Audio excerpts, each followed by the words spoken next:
Okay, on the show today, Natalie Orson. Natalie's a dance expert. She's done some work with me. I've been on her podcast, so we've been chatting a bit already. Natalie, welcome.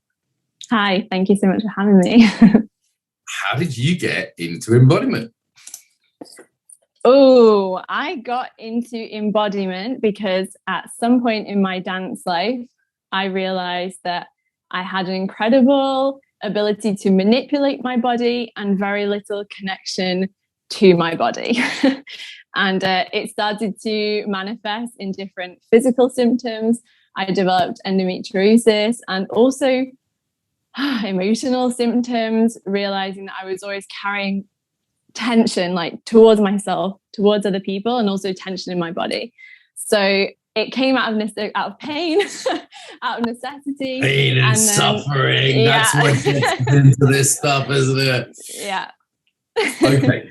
So we've had some dance on before. We've talked about some other episodes, but may or may not have heard. But there is this sort of almost like stereotype, like, hey, dancers are wonderfully embodied, they're in their bodies, they're, because they can move. So they're really nice embodied people. Should we set people straight about that? Yeah, okay, sure. I think it depends very much on the environment where you learn to dance. Right. In some dances, I could be embodied. So, for example, I used to do Ceilidh dancing, like with my Scottish side of the family at New Year. And then I was fully embodied, having a great time, not worried about what it looked like. So there is that part. Dance is a great portal for embodiment. But at the same time, when it came to my dance training, like in my degree where I was training contemporary, and then later when I came back to ballet and trained in ballet as an adult, there wasn't a lot of space for embodiment because you were supposed to be pushing through the pain. And so you don't really want to feel the pain at the same time. So you just kind of take a separation there. And this can be true for people with emotional trauma, for athletes in a lot of physical pain, just pushing through injuries. And, people listening to this may think dance, they may think five rhythms, they might think conscious dance, or they might think, ballet, classical dance, or contemporary, right? So, I'm aware people have those different associations, and it's quite a brutal world in some ways, the modern dance world in a lot. Maybe we should also define modern contemporary, because they're not words that not everyone knows. Sure. So from my understanding, it depends where you are in the world, but modern dance, I believe, is what Americans refer to as, what we British refer to as contemporary dance. And so this was the movement away from ballet that kind of was like, we're going to break all the rules, we're going to use our body in much freer way, in a less technical way. And then, as always happens, the technique came back into it. And then you have things like Cunningham technique, Graham technique, and there's really a focus on more contraction. So there's a lot more going on in the torso. Obviously, ballet is very I don't want to say very rigid, but it feels that way when you're training. And then at some point they tell you, now flow with it, now be artistic. And then all of a sudden you're like, wait, but I haven't moved my hips for all this time, or my shoulders. So there's that part of it. But yes, I also believe that modern can be referred to as what we might call like street dance. So unfortunately, the terms aren't well defined globally because people use them in different ways. But I mean contemporary in the British sense of the word contemporary dance. Okay. And it's sort of sad in a way, isn't it, that the kind of dance world has so much of this physical pain and dissociation and disembodiment. It's kind of sad. Yeah. And there's a lot that is all interlaced with that. So we talked, Mark, when you were on my podcast, about this thing of like the bleeding toes and the pride in the suffering and the pride in the hard work, and that the harder it is for you, the better you must be doing. And then you look in other, when I really opened my eyes and I was like looking around at other things and other dance in other places, and I was like, hold on, but like, does it really need to be like this? And all of a sudden you start to question everything. And that's the moment of freedom, I guess, when you're like, well, hey, what would it look like if ballet got to also feel good as well as looking beautiful and being still hard discipline? Right. And there is this assumption, I think it's fairly global, you'll definitely find it in Asia. I've seen this in Asian martial arts, for example. Suffering is good, more suffering is better, nothing good comes without suffering. You know, there's some truth in that, discipline, sacrifice, things like that. Right? Yeah. It's not total bonkers, but it's not also necessarily true. And I've heard martial artists sort of, you know, talk about their hard training and how much they suffered. And it's like, almost because they suffer, they then value it. There's a kind of cognitive dissonance here, the other way around, rather than, you know, necessarily being a good method. Yeah. I've literally just come off a coaching call with some of my dance teachers. And we were saying this same thing, because this is ingrained in our like brains from dance. This same thing comes up when we're trying to charge for our classes, and we have this idea that more hard work and hours means I can charge more money. And so, yeah, we take these patterns and extrapolate them into our lives. And so I think dance is a good portal to get in and have a look at some of these things that are going on and say, what would it feel like then if ballet got to be more enjoyable? What would it feel like if I was also embodied at the same time as I'm dancing? And you look at the top dancers who really make it and have great careers, and they actually are. And so then you're like, oh, okay, so what's happened here? Because the best dancers know this. And then there's these squished ones in the middle fighting with all of these issues of not being connected, and then all of a sudden asking to communicate something through the dance when you've been using your body like a robot. And so, yeah, there's lots of layers to it, but I realize now just how important embodiment is, not only in dance but in life. Great. And there are dance schools out there now that, you know, involve a lot of the BMC and Feldenkrais and, you know, kind of somatic and embodied practices. Like, that's also a thing now, right? That there's kind of totally, we can't make any generalizations too easily here, I think. Yeah, absolutely. I mean, I think it's probably, I believe the majority of dance that is done in the world is very likely to be embodied, because most of it is people dancing with their friends. Most of it's people dancing with their families at weddings and community things, in folklore. And, you know, that's actually the majority of dance. And of course, but I've just been in the performance dance world in those kinds of spaces, which is not the majority. And a lot of those people forget this is not the majority of what dance is. And, you know, even in those spaces, yeah, there's so much more attention now, especially in the ballet world, on like really looking after the physical and mental well-being of their dancers in the companies. And, you know, that's a really beautiful thing. So everything's on the up. And this has come up in previous conversations with people, that it does bring up the question, like, what is dance, right? Like, because we have this one word, if someone's moving, that's dance, more or less, unless it's functional, you know, they're moving to go somewhere. Like, almost anything else is dance. And as you say, the majority of dance has a social function, you know, like your Kayleys from your Scottish side of your family. Yeah. You know, I'm sure the Cypriot side, there's probably equivalents in the Mediterranean. I've seen Israelis do sort of group dances at weddings and things. It's a courtship ritual. You know, a lot of dance has an erotic element to it, at least, you know, whether that's bringing people together or keeping people together, having slight affairs from your main partners and, you know, tango dance for 10 minutes. You know, so there's sort of a lot of dance is just joy. Like, a kid just jumps up and down as an expressive thing. You know, you don't have to teach a kid that. If you've seen a 2-year-old that can barely stand dance at a wedding or something, you know. So it's a bit weird in a way that this kind of formal dance thing that's a performance on a stage like that, that's the exception if you look across South America, Africa, many cultures. Exactly. And that's what's been put on a pedestal for people who say, kids who say, I love to dance. Okay, well, then you want to be a dancer. That's what you're aiming for. So yeah, it's really interesting that this very natural phenomenon. So my definition of dance is intentional rhythmic movement. For me, the rhythm is a really important part, and it's a part that, depending on who you're talking to, the academic dance world is full of postmodernism, and so the rhythm stuff gets ignored a lot. It gets ignored a lot, and I'm like, hey guys, like, if there's no rhythm to it, like, potentially let's not define it as dance. And the rhythm can be slow, it doesn't have to be fixed. But, you know, if musicians are happy to use, or we're happy to use that in music, we should be happy to use it also in dance. So also for me, there's a really big connection between dance and music in that way. And I know, Mark, you've used these wonderful examples that I love talking about too, such as football fans jumping up and down at the same time or chanting. Like, to me, that is, you know, some kind of dance music connection. And then kids hand clapping games in the playground. This is also all these musical / dance behaviors. They have this same origin. And I love talking about this in the performance dance world because it just grounds people back into the fact that dance is a human behavior. It's not it's an art as well. I don't want to say it's not an art. Obviously, it is an art, but it's an art second. First is a human behavior. Nice. And you're involved in the adult ballet world. This is nothing to do with the adult film industry or adult entertainment. So it's a bit of a weird term. Like, you don't have the adult yoga world, but I guess ballet's one of those things that a lot of kids, particularly girls, do. Like, a lot of girls in the West do a class when they're a kid, and they love it. And at a certain point, they realize they're not going to be a swan. You know, they're not going to be the princess on the stage, so they give up.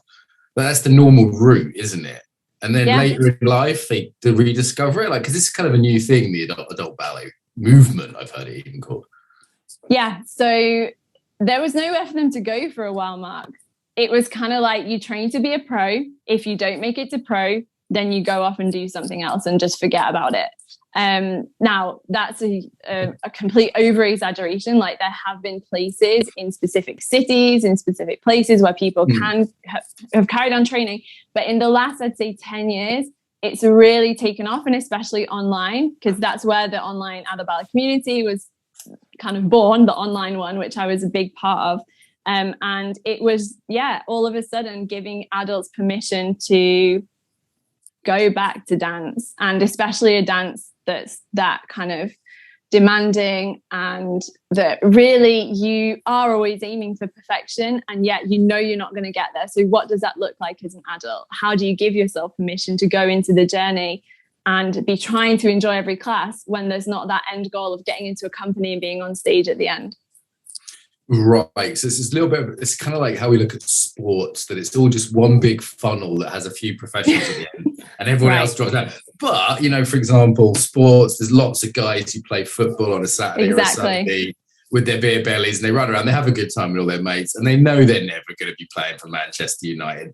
You know, they're like the Brighton Buddhist Centre has a football team. You know, like it's a kind of normal thing for guys to play a bit of football at the weekend. And, you know, it's for friendship, for fitness, whatever.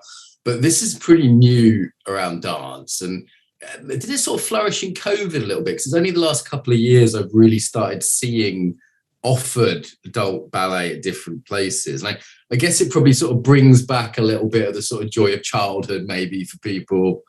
Say a little bit more. Yeah, there's so much. I think certainly the online class offerings went up during COVID. From what I understand, and from the other teachers that I'm in contact with, there was a lot of it coming up before those years. But yeah, it's this opportunity for adult, you know, it's such a good example, the football example, Mark, because people understand that and they're like, well, yeah, of course you're allowed to play football if you're not a pro. Yeah. And then at the same time, someone says, I'm going to train for the marathon. And you're like, okay, cool. And then someone says, I want to start ballet. And they're like, what the hell are you talking about? You can't dance ballet. Look at you. Like, what age are you? You can't lift your leg up there anymore. And it's like, hold on. How can we have all these different kind of standards for different physical activities? So it was really just a celebration of people giving themselves permission to, go back to. And the thing is, yes, some of it is childhood, but some people have never danced ballet before. So it's sometimes it's a return to something that you love. And sometimes it's incredible because people join for so many different reasons. There are people who are really craving structure, who are really craving. There's a lot of structure. Natalie, just what can my body do? Slow down a little bit, not Spanish speed, just because we've got a lot of listeners in English is this. I know I'm guilty of this. English is a second language. Yeah. Okay, sorry guys. I get excited about the dance topic. So people join for the structure. People join for the time to dedicate to their own improvement. Like, what can my body do? And ballets are really, and it's shining light and also its dark side. It's a great way to track your progress. And so you can take that way too far, or you can really enjoy seeing it because you're going through the same movements each time. Some people find it very meditative, which I could not relate to at all because it was the opposite of that for me. But some people really do find going through these bar exercises, which are the same every time you come back to the bar, as really beautiful way of connecting with their bodies. And so I think it really depends on people's starting points. And there are adults who come in and they want to really focus on technique and they want to push their bodies. There are adults who come in and they want to explore the center work and what it feels like to create beautiful shapes with their arms and move to the beautiful music. I think ballet music is something that draws people in. There's something really beautiful about. Sorry, is it sort of like classical? Or classical, classical. I mean, the typical is Tchaikovsky in class. If you're lucky enough, you have a live pianist. That is another whole magical thing, which I wish all ballet classes could have that. And of course, there's now ballet classes which will bring in elements of modern music or contemporary music or even pop music. But there's something about, again, coming back to this innate connection between dance and music, there's something beautiful about having the permission to move very much in harmony with the music. Because sometimes in contemporary, there was a lot of things of like, this should be a juxtaposition and we should be looking for ways to create tension between the dance and music. And that always felt very unnatural for me. And so there's this really beautiful thing, I think, with ballet where you almost become the music in some ways. And I think a lot of people find that very comforting. And of course, there's also the element of moving with other people. Although ballet is not the best. I like to remind people, like, ballet is not the best one for that. Like, you can totally find it there. But yeah. Yeah, exactly. Synchronized movement. I mean, if you see a class of people moving their arms together, there is a kind of co-regulatory, there's a beauty in that kind of way people oscillate together, a way that kind of helps us feel the whole nervous system settled, you know, whether it's football or whatever. Okay, what about the kind of control element? Like, there's a way in which, like, I've met a few ballet dancers. I had this fantasy when I was young, like, hey, I want to date a ballet dancer, because there is a certain aesthetic to it. Yeah. There's an elegance and a poise. And I know, you know, that there might be like a feminist critique of that. In fact, I'm sure there is, of kind of a way, you know, standing beautifully. But there is something in that poise that's very, very aesthetic. So that's one thing I'd love to hear more about. And then the other thing there is, like, well, the ballet dancers I met were a little bit, no, they were a lot uptight and controlling. Like that seems to be an element of it. Yeah. I believe that ballet very much attracts people who have these control type tendencies and also who have perfectionist tendencies. That has been my experience for most people in my classes. It's the experience of the dance teachers that I work with in coaching. And certainly, because there's a right and wrong way to do everything, Mark. Like, this is not something that's particularly exploratory. And, you know, you even have to almost like earn your right to add anything to the dance, even a little flourish of the wrist. Like, you shouldn't be doing that until a certain level in the old school way of teaching. Even a little wrist movement is. No. So, you know, through my training at the conservatoire, which I did when I was 26, which is very, very late. I was very lucky that they allowed me to come in. But so old, Mark. The other people in my class were like 15. And so it was very interesting going through that experience, being an adult, you know, with an adult mindset, seeing, there is no room for personal expression yet. And it depends on your teacher as well. I had a very strict teacher. There's no room for personal expression. They really do want little ballet robots, because ultimately in a corps de ballet, like when people go and see Swan Lake, part of the beauty of that is that every single dancer is moving in exactly the same way at exactly the same time. So I understand why there is that training. Yeah. But at the same time, there's room. I believe there is room, and other teachers prove that there's room to have a little bit of play within ballet. But like, play and ballet, most people would never associate those two words together. So certainly it attracts people, I believe, who are very controlling, because you can control it. You control every single movement of your body at every single time. So this is something that I think we get to heal from if we've been through that as dancers, and it brings something else to your dancing after you've been through that process of saying, what if I don't control? What if I make a mistake? What happens then? Maybe I learn faster. Maybe I discover a new way of doing something, you know. But these are real breakthroughs for dancers who've been trained in that very classical way, I think. That might seem very obvious to many of your listeners, Mark, because I'm sure they're much more in touch with what dance can be and the play that can exist within the dance space. Well, what do you do now then? So you work with dance teachers, like to sort of bring aside this dance background, you know, going through this process. We could talk about perfectionism and control for a long time, I think. But where did it go with you? Like, tell us a little bit more about the sort of second half of the story here. The journey, yeah. So after I came out of the conservatoire, I realized this is not the way for me. This isn't going to be my way. And I also had a hip injury from forcing turnout. So there's also just a very practical things of ballet, which is you're putting your body in positions which are not natural.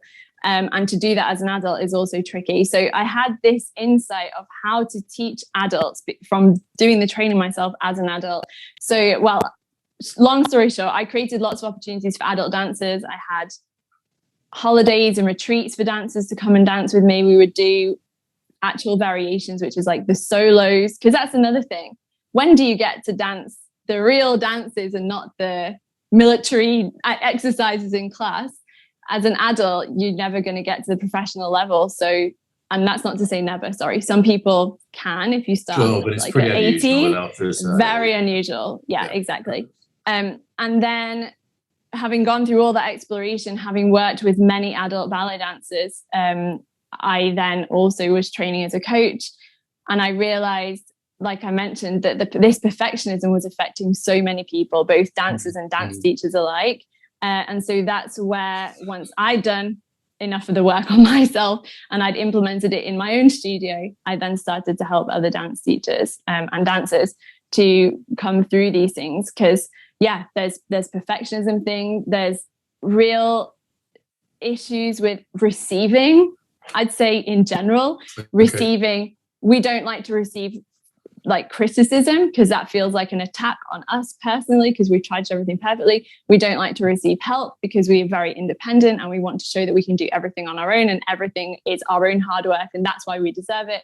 We don't believe we can receive money, we can receive worthiness, so many things. And so I just was seeing these patterns and realizing, oh, I can help people with this. And the wonderful thing about working with dancers is that because there is this great connection with the body, and I mean that in the manipulation way, it's actually very quick for dancers to reconnect to actually what's going on once they give themselves that permission, which is very interesting. So that's incredibly rewarding also as a coach. Yeah, I've seen it work both ways with dancers and performers of various kinds. On the one hand, they've already got entry into the body at least. They know at least where bits of their body are. Do you know what I mean? And where stuff is. For some, it seems like a sort of negative thing to really get beyond, to not objectify themselves. It's a talk about women's sex object, but then there's women as performance object as well. It's object of absolutely aesthetic object kind of thing on a stage over there. It's interesting ones about perfectionism. Our Daniela talks about this a lot. My colleague who I work with, who's sort of specialized in, she talks about control enthusiasts, which I think is funny. Rather than control freaks. She's kind of reframed it. And because there's a set of gifts as well, isn't there? There's like these gifts that the conditioning has given you in terms of being on top of your shit, it didn't surprise me you were on time and well-dressed and well turned out. And, there's a professionalism, there's a togetherness to kind of people that come from that hyper-competitive world where, you're late for an interview in a ballet kind of position. There's 100 other girls who are going to get it, So there's gifts there as well, right? Yeah, I think the self-responsibility one is brilliant in many aspects of life. And so again, as a coach working with dancers or dance teachers, they take stuff very quickly and they take action on it as well. They're not afraid of the discomfort. Sometimes they're afraid of the emotional discomfort, but I just remind them, like, you've dealt with this kind of discomfort in your body before. Right. You do it every day in the studio. So this is just from a different source. You smile when you talk about the suffering. Still ugly. Martial artists have so much in common. And I think the torture of being a perfectionist it's unachievable, right? Like a perfectionist will always be unhappy because there's no such thing as perfect in this life. That's an ideal. Yeah. You're literally never there. And as you say, any feedback is threatening. So anything that's, like, hey, maybe an even better if I've had students who are perfectionists and they're hard to teach because if it's not right the first time, they hate themselves, or you're a threat to them if you're kind of seen in that light. Like, it's a really good way to torture yourself, perfectionism. Yeah, absolutely. Definitely. And to never be enough. That's the thing, because then you're never, ever enough. And it's this drive of, I'm driven from fear instead of I'm driven from a curiosity and an excitement about what it is that I'm doing. And dance is the easy, it's dance, guys. We get to be driven by the joy of doing it and the curiosity and the will to get better, because it's something that we love to do, rather than this fear of I'm never enough, it's never enough what I do. I have to be constantly looking for approval from my superiors, and that's built in, right? That hierarchy is also built in. And then you realize that these lessons you've taken into the rest of your life. And so there I am, constantly looking for validation from my husband, constantly trying to do things perfectly in our relationship. And of course, suffocating the whole thing and ruining very beautiful moments because they weren't what I had anticipated that they should be like. And so, when you start to see the patterns in other places, you're like, maybe I should address this. And dance is one of the ways I think that is a good in, because sometimes it can feel very intense. I didn't start with my marriage. I started with my relationship to dance. And that was something that allowed me to expand it into other areas. But yeah, there's the first process. This first process of allowing yourself to be good enough. And then there's the second process, because people in your life have gotten used to a certain level of expectations of you. And that was almost, they're both hard, but the second one is really uncomfortable. I still have to tell my husband sometimes, listen, I'm so sorry, but I'm not going to do that perfectly. And you're going to have to forgive me, because I'm choosing to forgive myself this time, and I'll do better next time, but I will not torture myself for making a mistake anymore. People are very reliable who are like perfectionists, aren't they? You kind of got to lead on that. You said a lot of great stuff there. That never enough, the idea of like, okay, I'm never good enough. I can never do enough. There's always more. I'm away from perfection. The piece around and just to generalize this for listeners, like if we're in an embodied practice where approval comes from above, whether that be, sensei, I've seen grown 30-year-old, 40-year-old martial artists just begging for that little scrap of approval from their asshole martial arts teacher who never says anything's any good. Then occasionally, it's very abusive actually in a way to just give out a scrap of praise, that all of a sudden it means something because it's so rare for them to say it. And conditioning oneself to be constantly looking for that approval from outside. And then, as you say, if we recognize that there's a conditioning process happening within the dance studio, it's like it can become a dojoification we're talking about here of the dance. So it's sort of, dance becoming a place for personal growth. Like, okay, what patterns am I working on here? Because maybe it's easier to make a mistake and forgive myself in this little bar exercise. It doesn't really matter anyway, than in my real life with my husband, as you say, where it's all of a sudden it's more real. Yeah, absolutely. And coming back to this validation thing is that what we're kind of always mirroring, right? So I also noticed that because I was always looking for this approval and things, it was so rare for me to approve other people, because that's how I believed it should be. And so it was really hard for Jordan to get a well done as well, unless it was perfect. So Jordan's your dog or your husband? Yeah, it's both. The husband, both. No, he's my husband. Because you were applying that same strict standard to him. Yeah. Like, why aren't you like a strict ballet student? Like, this isn't perfect. You haven't done the washing up perfectly. So like, that's a pretty hard tyranny to live under, right? Like if someone's in that environment and they're not trained like you to be conditioned by that, must have been a tough one. How do you get on with Spanish culture? Because you live in Spain now. Well, actually, Catalan culture, isn't it? It's Barcelona, right? I'm in Madrid. No, I'm in Madrid. Full Spain, yes. It was one of the most healing things I've ever done for myself, Mark, was to move to Spain. And there were incredibly uncomfortable moments, and moments where I was really annoyed by the way the Spanish did things. And then when I looked inside, I was like, this is exactly what I asked for. This is what I needed. Triggered by that, because I would say if you want to be a control freak, you know, I lived in Ethiopia, I lived in Brazil. Like I had the control, like I was so annoyed so much of the time as a bit of a control freak in those countries, because you know, stuff would be late, stuff would seem disorganized, stuff would be very loose, and I'd be like, yeah. I was like, I used to say, Italy's fine when I'm on holiday because I can let go of being control freak on holiday, but like when I like for work, it drives me nuts. So it's like, I guess it was just confronting you with that control pattern the whole time.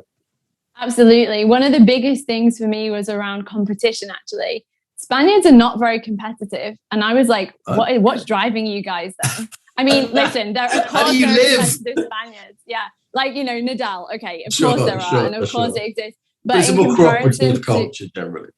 Yeah. And also they're a very good enough culture.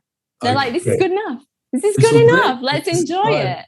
Yeah. And I was like, how dare you stop there? Like, you could be doing more. What about your potential? And what about creating competition within your workplace so that you do more? And they're like, no, we just do enough. And then we go and have drinks with like our friends, and then we go back to our families and have a lovely meal and whatever. And I'm like, oh, this is what I asked for. And so I better look at that stuff inside myself. Yeah.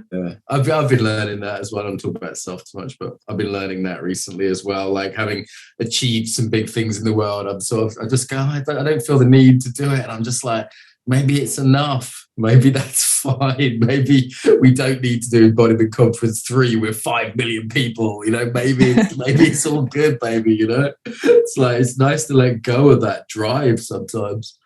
Yeah. And yet that's the deepest fear of perfectionists, because it's like, if I let that go and then I stop doing all the things that I thought I had to do for love and approval, what happens to me? And so it's this thing of our safety, of the perfectionism. And I think it's one of the hardest reasons. I think it's one of we fool ourselves as perfectionists as thinking, you know, people say, oh, it's a coping mechanism, but we're like, yeah, but it's the one I want to keep. You know, that's the torture that I want to keep for myself because it's so productive. Mm-hmm. And yeah, once you get to that point, as you just said, of like, yeah, what if I don't have to do that next one though, and get to a point of acceptance? That's the freedom then. And there's always the freedom feels scary. I've met people who are incredibly famous, rich, beautiful. Name your thing that people want more of. I've met them. You know, I've met the top 1% of many of those categories. And then a lot of them aren't happy because the reason they got to that top 1% is because they were constantly pushing a thing, and then there was always more. And actually, I think a lot of our heroes, like, what does it take to become a famous actor or a famous sports person? You got to be a bit nutty. You've got to be driven. I remember seeing a thing that was about a famous basketball player. It's this thing I'm watching on YouTube, and it's like, if you trained for 3 hours, he would turn up at training early and not leave until you finished, just to show you that he would train for 4 hours. And they were talking about this like this is a really great trait. And I was going, this guy's a dickhead. This guy's a psychotic. Like, this is not normal behavior. And yet, you know, do you really want to be in that 0.0001% of guys who become in the NBA, or business people who become CEOs? Like, people are like, what does it take to become a CEO? You know, it's like, you don't want that. People think they want that. You don't fucking want what it takes to be a CEO. Like, just being a CEO of a small company's destroyed me at times. It's like, I don't know. I just think we're putting unhealthy people into positions where we go, right, now they're the people we should be like. Yeah, and that's what we see, and that's what gets spread on social media because it looks all glamorous and it looks all fancy, and we don't see any of the dark side behind it. Whereas when we lived in communities, we would be aware of all the other stuff, like their marriage falling apart and other things. Like, maybe that's not the way I want to go, but because we only see half of it, we're like, oh, that looks great. Yeah, we see the influencer with 7% body fat, who's, you know, super muscly or super skinny or whatever. We don't see their miserable, starving themselves, their broken relationships because they can't go out for food, their health problems from lack of body fat. We don't see any of that. We just see the pretty picture. It's probably airbrushed on top of that. And we don't realize that person's a massive dickhead the rest of the time, you know? Like, and I'm in contact with a lot of people. I sort of get to see behind the screen a little bit sometimes, you know? Like, we did a training together. In 5 days, people come out. You can't fake Yeah. it for 5 days, particularly like long days, eating together, dancing together. You can't fake it. And then you go, oh, okay, that's who you are when you're not on Zoom. You can be anyone on Zoom for an hour. Well, I got a Zoom call after this. I can turn it on. What do you want me to be for an hour? Fucking just tell me. Same on a date as well, right? Because it's like, here's my best self. And then all of a sudden you like live with this person. Who are you? Yeah. The sooner we can be ourselves, the better. First trip away together with someone, you see a different side of them. You know, my wife and I were long distance dating for a while, and then it's like, okay, then we're like, right, before we move countries, we spent 3 weeks together living in an Airbnb in Poland. And we were like, let's just spend like a few weeks together and see. And it's like, okay, in that case, it worked out fine. But I definitely saw another side of her in 3 weeks. You know, you can't keep up an act for that long. Yeah. Awesome. Smart. All right. I was looking through our sort of subject list, and evolution is on there for some reason. I didn't quite understand this one, Natalie. Is this like one of your areas? What's the So my master's is in dance anthropology, and I specialize in evolution because I believe it's a useful lens for looking at life. Sure. When it comes to any of the why questions, when we're talking about humans, like there's the how question. You can get a lot done with the how question, just with mechanisms and various other scientific approaches. But if you want to know the whys of things, evolution is a really useful perspective. And so my big question was like, why do humans dance? I was fascinated by this question. That's a good question. That's what's from the answer? very early. Yeah, from very early. I wasn't allowed to explore it during my degree because of the postmodernism thing, and they were like, we don't ask those questions. And then finally my master's slow down a minute now. Yeah. Postmodernism thing, what do you mean? So in my degree, my teachers were very much of the idea that in dance, we do not ask those kinds of scientific questions. There's no place for it here. Dance is all about what we want it to be and what we say it is in any moment. And I was like, yeah, but there's some kind of universal truth about dance. And they were like, don't go there. So the primary side of postmodern meaning like subjective is primary. It's all about experience. You can't actually work anything out. There's no such thing as truth. Yeah.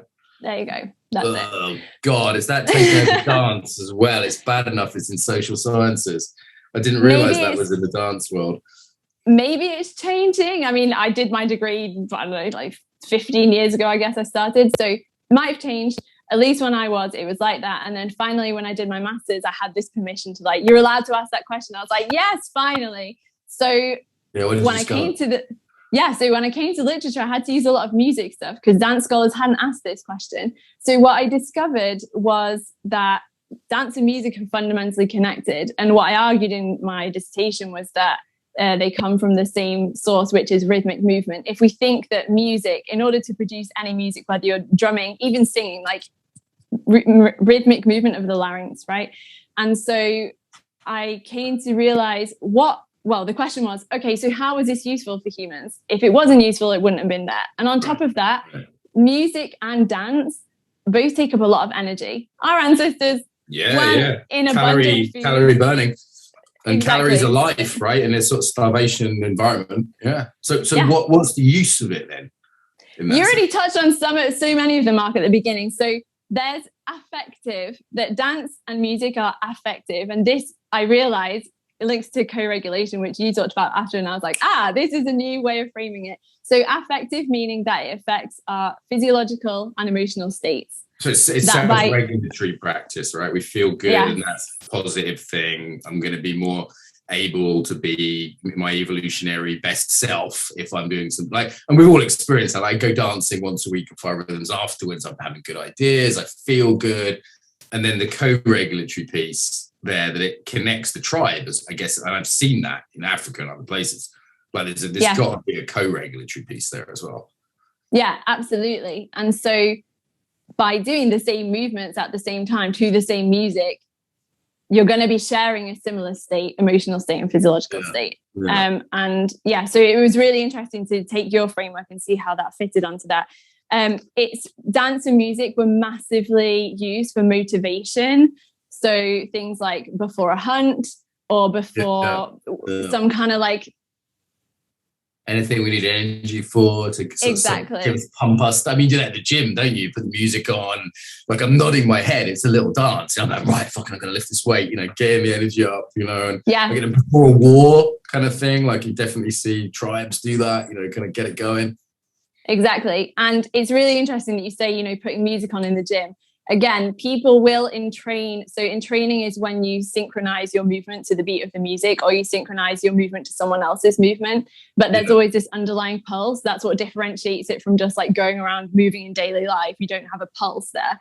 And so we still use these fundamental drives of dance, but we just don't call it dance anymore. If you're in the gym and you're doing weights to the beat of the music, I would argue that comes from the root of dance, right? So there's that, and this big motivational piece. Then there's social cohesion, which you've also just talked about, Mark. This idea that by moving together with this, sharing the same underlying pulse, you know, it's really incredible when you see young children. You don't have to teach them that. Babies feel that rhythm. So this is ingrained in us. And that's how I knew, like, there's something here. This is not, so there's a very famous psychologist called Steven Pinker who called dance, or I think he didn't even talk about dance. He's like, dance doesn't deserve to be talked about. Music, he called auditory cheesecake. So just something that came from our language faculties. It just happened to be something that like tickles us, like cheesecake. Wow, and of course, degrading. Yeah, totally. And so luckily things have moved on since then, and we understand, no, very potentially music and dance preceded language. The problem with dance is that it leaves no traces, right, in the fossil records. We have found a bone flute from 40,000 years ago. So we can pretty much guess music will be a lot before then, because the first thing they're going to do is not going to be create a bone flute once they've kind of been having music practices. Hitting the ground. And sort of tribe, you know, there's this saying from neuroscience, which you can sort of steal from, like, you know, tribes that move together, stay together, something like that. And then the courtship part as well, right? Like when I've seen this now, I've seen like guys like doing their sexy dances and the girls like looking at them, assessing them, you know, like this is the sort of peacocking side of dance, right? Like, is this person a fit mate? It's kind of like, okay, I want to see the move. That's a pretty basic thing. You see someone move and you're like, okay, this is someone who's going to be good to breed with, right? I guess that's another aspect. Yeah, so let me come back to that in a second. So for the social cohesion, there was a really interesting study they did with children, and they had a group of children, they read them a story, and then they also did a different experience, which was a musical experience. So they were moving and creating rhythms together. And they found that time after time, the rhythm group were more collaborative after, like the children just played better together, which is really interesting, because I think a lot of the time we think, oh, language is the thing. We all have to agree on the same story. That's what's going to keep us together. Right. But this is like on a cognitive level. But when you have literally felt together in time and space with other people, that's what dance and music offer us. So that's a big part of the social cohesion one. And then, yes, this other aspect of sexual selection, which people forget, this is a really big part of evolution. It's not just about survival of the fittest. There's this whole other thing going on with sexual selection. And the peacock is a great example. Why does it have this tail, which is terrible for its survival? You know, that's very hard to get away from predators, etc. But this is because the female peacocks have chosen that because it's a display of health. I have extra energy to put into this tail, therefore I must be healthy. And so here we go with the dance for human beings. Hey, look how much energy I can expend in the dance. And then it's also an opportunity, of course, to show things like, look at my strength, look at my agility. And there's even something more amazing in partner dances, which is, look how good I am in training to your rhythm and being responsive to how you're moving. I mean, Mark, this is me extrapolating because I haven't found any studies on this. But if we also just think of the act of mating, that is synchronous rhythmic movement also. And so for me, it doesn't surprise me that dance is related to that.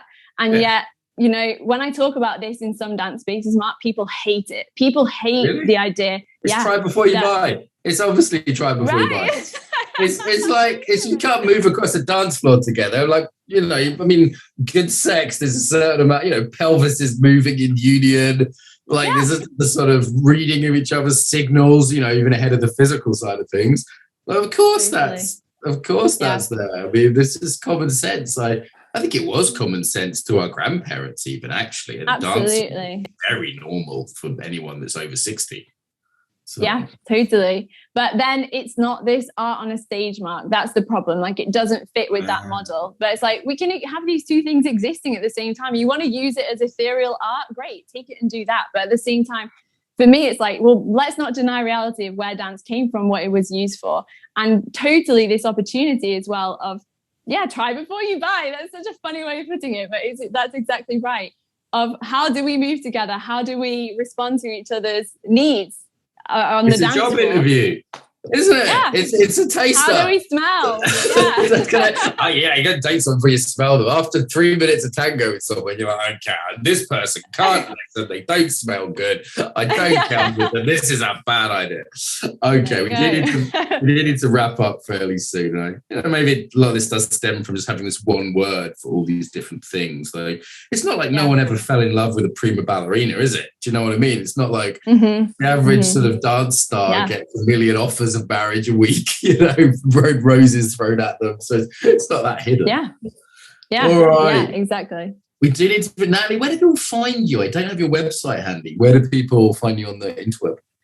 So my name, natalieorr.com, is my website, and Instagram is my favorite place to connect with people just because we get to chat in the DMs and things. That's at Natalie Dancer, but if you just put my name in Natalie Orr, you'll find me too. Like gold, right? So that's O-R-R. Exactly, O-R-R, yes. Good old Scottish surname. That used to be the bane of my life at school. There you are on the gram. So is that a Scottish name with the gold? The double R. Cool. All right, Natalie, do you have a closing message about dance or anything else to wrap us up for today? I think it would just be that dance is for everyone. It's never too late, and that whether or not your culture believes that it's more for women or more for this type of body or whatever, it's not. Dance is there for you. Find the right teacher who's welcoming, and don't get turned off if you walk into the wrong class and it's the wrong vibe. Just try again, because that's a beautiful opportunity for us to connect with other people, connect with ourselves, and connect with music. Natalie, you've tempted me to put on a tutu and give. I've been seriously tempted to give ballet a bit of a go. So thanks so much for doing this today.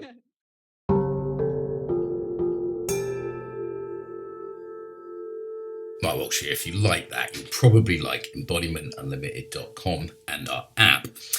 So on both of these things, you can get a bunch of podcasts that aren't available here, some exclusive ones with some big names, some people you'll probably recognize that are over there. There's a copy of my book, PDF, of my first book on embodiment, which seems that people like. I sold quite a few copies on Amazon, but there's a free copy there.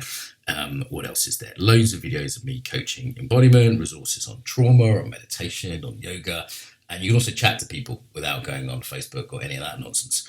So if you want to chat embodiment with people, that's there. And it's on the embodimentunlimited.com, all free, and the app available at the App Store and all that good stuff. So if you like this, do check those out.